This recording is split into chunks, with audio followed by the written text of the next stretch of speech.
आज हम effects of drugs on nervous coordination जो है इसको डिटेल में पढ़ेंगे। नारकोटिक्स सबसे पहले होती क्या है? Narcotics is a group of substances which when administered diminish the perception of pain. तो नारकोटिक्स वो एक नहीं है, यानी कि ग्रुप ऑफ सब्सटेंसेस है, कई होते हैं इसके अंदर।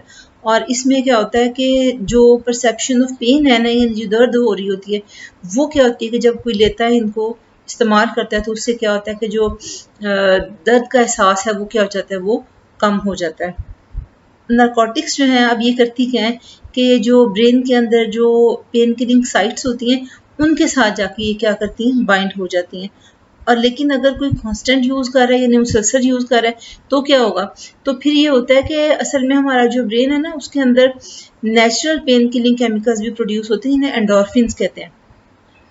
अब होगा क्या कि जिस वक्त कोई इंसान ऐसा है कि जो उसको कांस्टेंट यूज कर रहा है, तो क्या होगा कि वो ब्रेन के अंदर बिल्डअप हो जाती हैं, और जो एंडोर्फिन्स जो कि नेचुरल पेन किलर्स हैं हमारे ब्रेन के, उनकी प्रोडक्शन को क्या करती हैं, ब्लॉक कर देती हैं।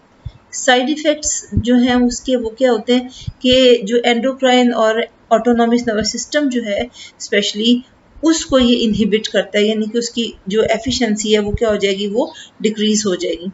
नारकोटिक्स जो हैं वो ड्रग्स कौन सी होती हैं कि जो ये क्या करेंगी कि अगर आप ये सारे का सारा जो हम बात कर रहे थे इसको अगर आप सम अप करना चाहते हैं, तो ये क्या करती हैं कि ये नॉर्मल नर्वस एक्टिविटी जो है उसके साथ क्या करती हैं, इंटरेक्ट करती हैं, और उसको फिर एक दूसरे पे क्या होता है, इनका असर होता है।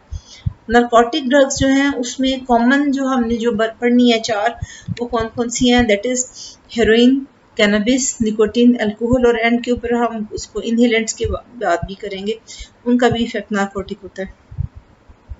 सबसे पहले हीरोइन। हीरोइन जो है ये क्या होता है कि ये सबसे पहले, एक तो मैंने कहा ना कि जितने भी ये हैं नारकोटिक्स हैं, इनका जो इफेक्ट जो है वो क्या है कि ये जो पेन जो है उससे रिलीफ देते हैं, इन्हें आराम देते हैं पेन से, एक तो इनका ये काम है। हीरोइन जो है इसके अलावा क्या होता है कि ये फीलिंग देती है यूफोरिया की। यूफोरिया क्या होता है कि फीलिंग होती है इंटेंस हैप्पीनेस, यानी कि जो उसको यूज करता है उसे लगता है कि मैं बहुत ज्यादा खुश हूँ। तो ये इसका जो है वो इफेक्ट जो है उसके ऊपर आता है। साइड इफेक्ट्स जो हैं उसके वो क्या हैं कि नोजिया है, नोजिया से मतली कहते हैं, उसके बाद वॉमिटिंग है, रेस्पिरेटरी एंड सर्कुलेटरी डिप्रेशन। और डिप्रेशन इतना हो जाता है कि डिप्रेशन मीन्स कि एक्टिविटी जो है वो इन सिस्टम्स की वो स्लो डाउन हो जाती है, कम हो जाती है। ये डिप्रेशन का यहाँ ये मतलब डिप्रेस हो जाती है यानी डिक्रीज हो जाती है। और इससे क्या होता है कि डिप्रेशन जब होता है रेस्पिरेटरी और सर्कुलेटरी सिस्टम के अंदर जब होता है, तो फिर क्या होगा कि वो डेथ जो है वो उसकी वजह से हो सकती है। तो इसके बाद जो नेक्स्ट जो है हमारा, इट इज कैनाबिस। कैनाबिस जो है, इसका नाम कैनाबिस सेटिवा है, और ये एक आप समझ लें कि एक वाइल्ड जो है हर्ब है, और ये हमारे इधर भी पाकिस्तान में भी काफ़ी, इसके अलावा जहाँ पर हम ये मौजूद हैं इस वक्त सियालकोट में, इधर भी जो आप जब जाएं मराला साइड के ऊपर जाएं, तो रोड साइड्स के ऊपर अगर आप देखें तो आपको कैनाबिस जो है वहाँ पर काफ़ी ग्रो करता हुआ नजर आता है, क्योंकि वाइल्ड प्लांट है। अब इसको यूज क्या करते हैं फिर इसका, तो ड्राइड जो फ्लावरिंग टॉप्स होती है ना, यानी कि जहाँ फ्लावर लगे होते हैं वो टॉप्स, और लीव्स हैं, स्टेम है, और इसको कहते हैं Indian hemp plant cannabis sativa, और इसका कॉमन नेम भांग है। अब इसमें इसे जो हम ड्राइव करते हैं वो दो स्पेशली, marijuana और हशीश, ये दो हैं। marijuana जो है इसको गांजा भी कहते हैं नॉर्मल जो है उसकी आम जुबान में, और हशीश को चर्स कहते हैं। जो हशीश जो है, जो चर्स है, वो इससे ज़्यादा marijuana से ज़्यादा पोटेंट है, यानी ज़्यादा पावरफुल होती है, क्योंकि उसके रेजिन से उसको हम एक्सट्रैक्ट करते हैं तो ज़्यादा पावरफुल है। अब जो यूज़र जो हैं वो क्या बताते हैं कि जो लेते हैं इसको यूज़ कर रहे होते हैं, वो कहते हैं कि इससे माइल्ड यूफोरिया होता है, मीन्स कि उनको हैप्पीनेस का एहसास होगा। इसके अलावा जो विजन और जजमेंट जो है वो अल्टर हो जाता है, यानी वो असेस नहीं कर पाते हैं इस चीज़ों को सही तरह से, और ब्लर्ड हो जाएगा विजन, इसके अलावा जजमेंट सही नहीं रहती। तो स्पेशली इन लोगों को ड्राइव वगैरह करने से स्पेशली मना किया जाता है। इसके बाद इंटॉक्सिकेशन को कैसे रिकॉग्नाइज करें। इंटॉक्सिकेशन मीन्स किसी ने वो ड्रग ली हुई है, तो वो एक तो उनमें हेलुसिनेशंस होती हैं। हेलुसिनेशंस होती क्या है कि एक्चुअली जो पर्सन है जिसको हेलुसिनेशंस हैं वो सेंसेशन करता है उन चीज़ों की कि जो मौजूद नहीं होती हैं, लेकिन उसको क्या लगती हैं कि उनको लगता है कि वो सचमुच मौजूद है, यानी कोई पर्सन नजर आएगा या कोई आवाज़ें वगैरह आती हैं या इस तरह की चीज़ें होती हैं, तो उनको ये लगता है कि जैसे वो असल में जो है वो प्रेजेंट है, हालांकि वो प्रेजेंट नहीं होती, वो सिर्फ उनका माइंड उनको क्रिएट कर रहा होता है। इसके अलावा उनको वॉइसेस जो हैं वो मुख्तलिफ किस्म की इंसानों की भी दूसरी वॉइसेस भी सुनाई दे सकती हैं। इसके अलावा उनको समटाइम्स कुछ लोगों में ऐसा भी होता है कि उनको लगता है कि उनकी स्किन के ऊपर कोई चीज़ जो है ना क्रॉल कर रही है, चल रही है, तो इस तरह की फीलिंग्स भी वो कुछ लोग बताते हैं। तो इसके अलावा कुछ लोग ऑर्डर्स यानी स्मेल वगैरह का भी, जी मुझे खुशबू आई है, मुझे ये हुआ है वो, तो ये सारी हेलुसिनेशंस हैं। इसके अलावा एंजाइटी है, बेचैनी होगी, उनको डिप्रेशन हो जाएगा, तो ये सारी चीज़ें जो है वो उनके अंदर जो है वो साइड इफ़ेक्ट्स जो हैं इसके जो हैं ये इंटॉक्सिकेशन जब होगी इसकी, तो ये उसके साथ साथ जो है ये चीज़ें आ जाती हैं। इसके बाद निकोटीन है, निकोटीन एल्कलॉइड है। एल्कलॉइड जो है वो क्या होता है कि ऑर्गेनिक कंपाउंड्स होते हैं कि जिनमें मोस्टली बेसिक नाइट्रोजन एटम्स जो है प्रेजेंट होते हैं, उनको एल्कलॉइड्स कह देते हैं। तो जब स्मोक करता है कोई भी सिगरेट को, तो क्या होता है जो निकोटीन जो है वो जितने उसके बॉडी ऑर्गन्स हैं उनमें बड़ी तेज़ी के साथ जो है वो क्या हो जाती है, डिस्ट्रीब्यूट हो जाती है, यानी फैल जाती है। पेरिफेरल नर्वस सिस्टम में जो है वो क्या होता है कि निकोटीन जो है वो पोस्ट सिनेप्टिक रिसेप्टर्स जो हैं उनके ऊपर जाके उनको स्टिमुलेट करती है। और आपको याद होगा कि पोस्ट सिनेप्टिक जो रिसेप्टर्स हैं उनको पीएनएस की बात करें, एसिटाइलकोलिन का भी ही फंक्शन है नेचुरल, आपके जब आपके इम्पल्स जा रही होती है तो एसिटाइलकोलिन ही की तरह ये भी क्या करती है, निकोटीन भी क्या करती है कि पोस्ट सिनेप्टिक रिसेप्टर्स जो हैं उनको स्टिमुलेट करती है, और उससे क्या होता है कि जो स्केलेटल मसल एक्टिविटी है वो क्या हो जाएगी, वो इंक्रीज हो जाएगी। इसके अलावा इसका और क्या इफेक्ट है कि हार्ट बीट रेट और ब्लड प्रेशर जो है वो क्या होता है कि वो उसको भी इंक्रीज कर देती है। इसके बाद नेक्स्ट जो हमारा आ जाता है वो दैट इज अल्कोहल। अल्कोहल जो है ये प्राइमरीली लिवर जो है हमारा इसको मेटाबोलाइज करता है, लेकिन जो है मेटाबोलाइज करने का भी ये नहीं मतलब है कि जितने मर्जी पी लें। हमारा 1 घंटे में तकरीबन 1 ml जो है ना अल्कोहल, उसको हमारी बॉडी मेटाबोलाइज कर सकती है, यानी लिवर मेटाबोलाइज कर सकता है।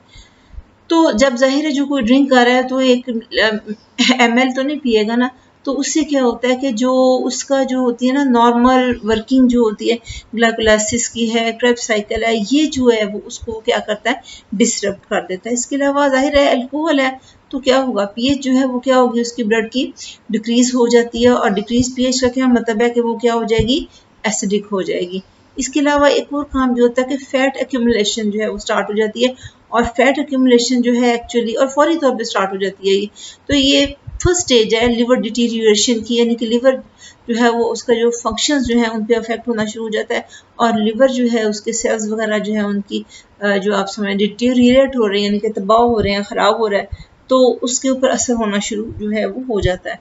इसके अलावा जो है वो इंक्रीज रिस्क इस किस चीज़ का होता है, कार्डियक एरिथमियाज कहते हैं। एरिथमिया होता है कि जो हार्ट बीट जो है वो क्या होती है, वो रेगुलर नहीं रहती। जैसे आम एक इंसान है तो उसकी हार्ट बीट देखें तो वो रेगुलर होती है, लेकिन अल्कोहल का इफेक्ट ये होता है कि जो एरिथमिया जो है वो भी हो सकता है, यानी कि हार्ट बीट जो है वो क्या होगी, वो इरेगुलर होगी। इसके अलावा स्ट्रोक का खतरा भी इन लोगों को रहता है। इसके बाद विड्रॉल सिम्टम्स, अल्कोहल के विड्रॉल सिम्टम्स क्या होते हैं कि अल्कोहल असल में विड्रॉल का क्या मतलब है कि जब कोई भी इंसान है जैसे वो अल्कोहल को यूज़ करता है, तो अगर वो एकदम से उसको लेना छोड़ दे तो क्या होगा, तो उनको हम जो सिम्टम्स आती हैं वो एक सिम्टम नहीं है, ग्रुप ऑफ सिम्टम्स हैं, इन्हें काफ़ी सारी होती हैं, और उनको हम विड्रॉल सिम्टम्स कहते हैं। विड्रॉल सिम्टम्स मीन कि एक पर्सन जो ड्रग ले रहा हो तो ड्रग को स्टॉप कर दिया जाए और उसको वो ना दिया जाए कुछ अर्सा, तो उसके साथ क्या होगा, तो वो उन्हें कहते हैं विड्रॉल सिम्टम्स। अब वो सिम्टम्स हैं कौन सी, हमने कहा ना ग्रुप ऑफ सिम्टम्स हैं, तो उसमें एक तो है फीलिंग ऑफ नर्वसनेस, वो नर्वस फील करेगा अपने आप को, फिर शेकीनेस, बॉडी शेक करती है, एनजाइटी है, फिर एनजाइटी क्या है कि जो बेचैनी, उसमें इरिटेबिलिटी, चिड़चिड़ापन हो जाएगा उसमें, फिर रैपिड इमोशनल चेंजेस, यानी कि कभी जो है वो क्या होगा कि लगेगा जैसे वो बहुत खुश है, कभी लगेगा कि वो एकदम गुस्से में आ गया, अजीब से जो एटीट्यूड जो होता है उसमें एकदम से चेंज हो, अभी आपसे आराम से बात कर रहा है, अभी एकदम से रेज शो करना शुरू कर देगा। फिर इसके अलावा डिप्रेशन होता है, फटीग होती है, फटीग मीन्स के थकन के एहसास आते हैं, उसमें हेडेक होती है, पल्सेटिंग होती है। पल्सेटिंग भी यही होता है कि जो बॉडी जो है उसमें मूव जो है वो करती है, यानी कि उसको आपको लगेगा जैसे वो कांप रहा है, तो शेक कर रही है बॉडी उसकी। इसके अलावा स्वेटिंग होती है, और इसके अलावा जो है कंफ्यूजन की स्टेट में वो रहता है। और हेलुसिनेशंस जो है विजुअल, उसके अलावा भी हो सकती हैं, ज़्यादातर विजुअल हेलुसिनेशंस जो है उसको फील होती हैं। तो ये सारे के सारे सिम्टम्स जो हैं वो किसके हैं, that is of withdrawal symptoms हैं अल्कोहल के। इसके बाद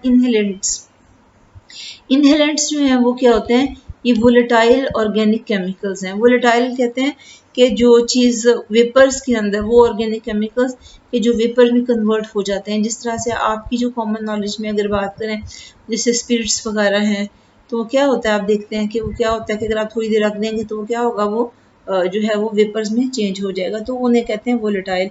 तो कॉमनली जो हम इनका जो नाम जो इसे कहते हैं ग्लू स्निफिंग।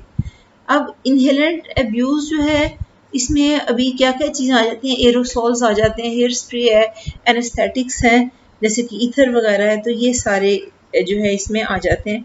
इनहेलेंट्स जो हैं वो एक इंस्टेंट रश जो है प्रोवाइड करते हैं, यानी क्या होगा कि जो पर्सन है उसको लगेगा कि उसकी जो मूवमेंट्स हैं वो बड़ी क्विक हो गई हैं, वो बड़ा क्विक हो गया है, कुछ भी काम बड़ी तेज़ी से कर रहा है, तो उसको ये फील होता है। इसके अलावा अल्कोहल की तरह क्या होता है, यूफोरिया भी फील होता है, मीन्स के सेंस ऑफ हैप्पीनेस, लगेगा मैं खुश हूँ।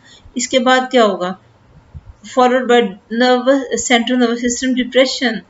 नर्वस सिस्टम डिप्रेस क्यों होगा, यानी कि उसकी एक्टिविटी कम हो जाए। क्यों? क्योंकि जब आप एक नॉर्मल एक्टिविटी है ना बॉडी की, तो अगर कोई भी मेडिकेशन ली है, कोई नार्कोटिक लिया है कि जो आपकी उसको बढ़ा देती है, ज़्यादा कर देती है, तो क्या होगा, वक्ती तौर पे बॉडी को फिर ज़्यादा काम करना पड़ा है, तो उसके बाद क्या होगा कि वो डिप्रेस भी तो होगा ना सिस्टम फिर आपका।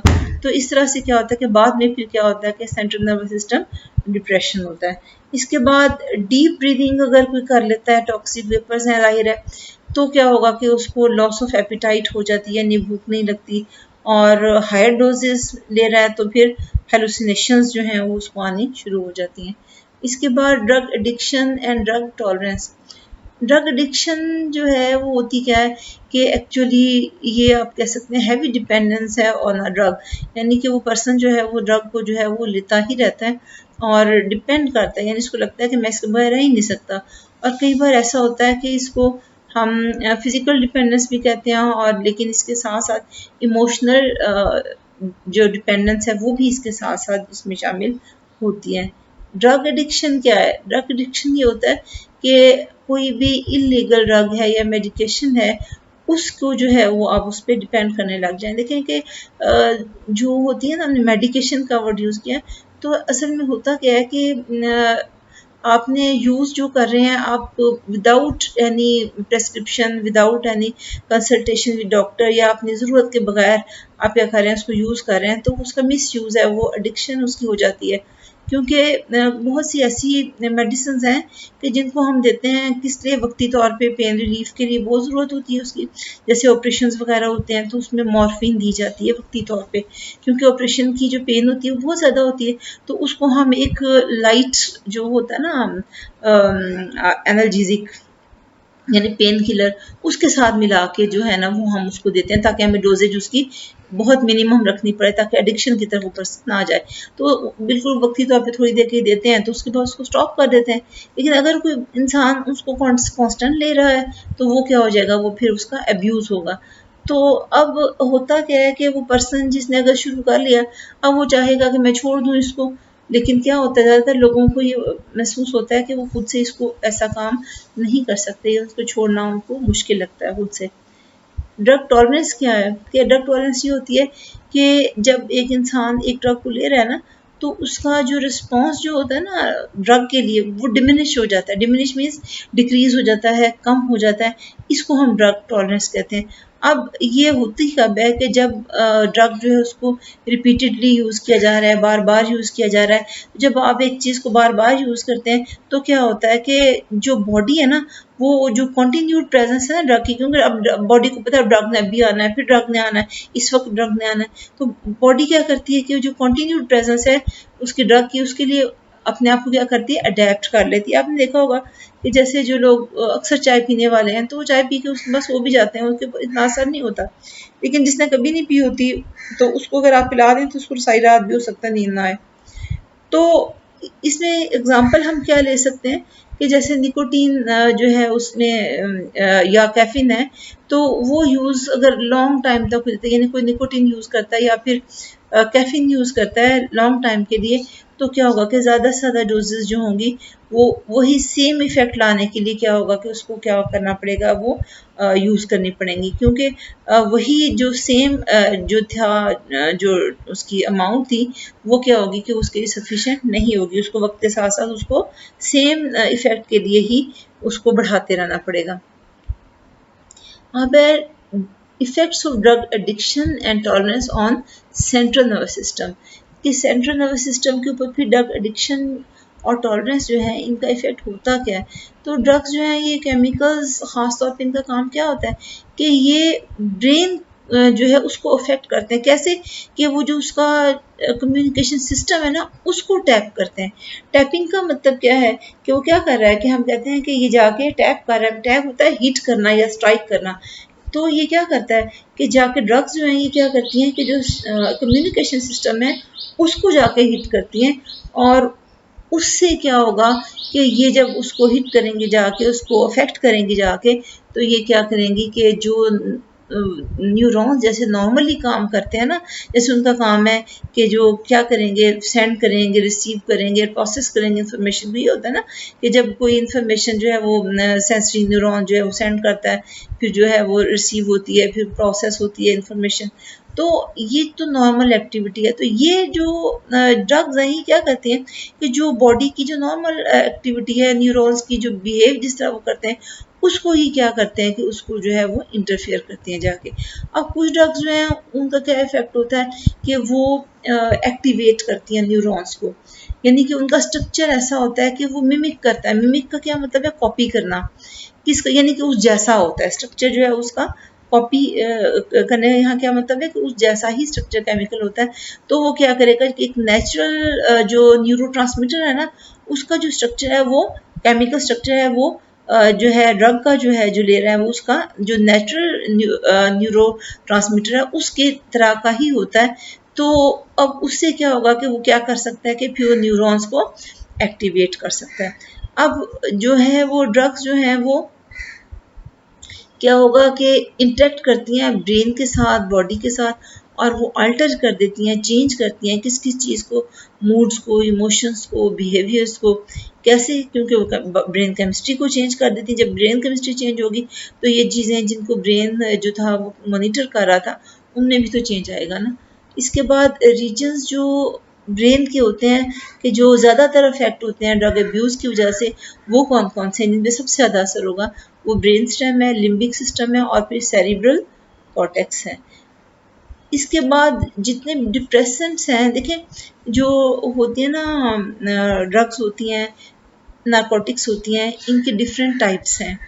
तो उनमें डिप्रेसेंट्स होते हैं, स्टिमुलेंट्स होते हैं, इनहेलेंट्स होते हैं। तो ये उनकी डिफरेंट टाइप्स हैं। डिप्रेसेंट कौन से होते हैं कि उनका काम ये होता है कि वो जो सेंट्रल नर्वस सिस्टम जो है ना उसकी फंक्शनिंग जो होती है उसको स्लो डाउन कर देते हैं, उसको स्लो कर देंगे सिस्टम को, तो उन्हें डिप्रेसेंट्स कहते हैं। जैसे जो है ये आप जो पीछे हम बात कर रहे थे इनकी जो है ये कैनाबिस है जैसे, तो ये क्या करती हैं, ये उसको कम कर देती हैं। तो फिर सीएनएस स्टिमुलेंट्स कौन से होते हैं, स्टिमुलेंट्स होते हैं कि ये बॉडी पे कई इफेक्ट्स लाते हैं और ये हार्ट बीट को इंक्रीज। अब स्टिमुलेंट का काम क्या है कि वो सिस्टम को तेज कर देगा, जैसे वो हार्ट रेट को बढ़ा देगा। कंसंट्रेशन लोगों को लगता है, जैसे वो जो सिगरेट स्मोकर्स होते हैं उन्हें लगता है कि जब हम स्मोकिंग करते हैं तो हमारी कंसंट्रेशन बढ़ जाती है, हम काम अच्छा कर लेते हैं। और इसके अलावा इंक्रीज रेस्पिरेटरी रेट भी बढ़ जाएगा। बढ़ क्यों रहा है, क्योंकि वो जो ले रहे हैं वो क्या है, वो स्टिमुलेंट है। जैसे स्टिमुलेंट्स में एक तो निकोटीन है, ये भी स्टिमुलेंट है। इसके अलावा जो है और भी कई और भी होती हैं, वो भी क्या होती हैं, वो स्टिमुलेंट्स होती हैं, जैसे कोकेन वगैरह है, तो ये स्टिमुलेंट का काम करती हैं। तो स्टूडेंट्स आज हमने जो है इसमें जो सारे के सारे इफेक्ट्स जो हमने पढ़े हैं वो कौन से थे कि वो इफेक्ट्स थे कि जो ड्रग्स जो हैं वो नर्वस कोऑर्डिनेशन के ऊपर किस तरह से इफेक्ट करती हैं. So these are the effects of drugs on nervous coordination. So that's all for today. अल्लाह हाफिज़.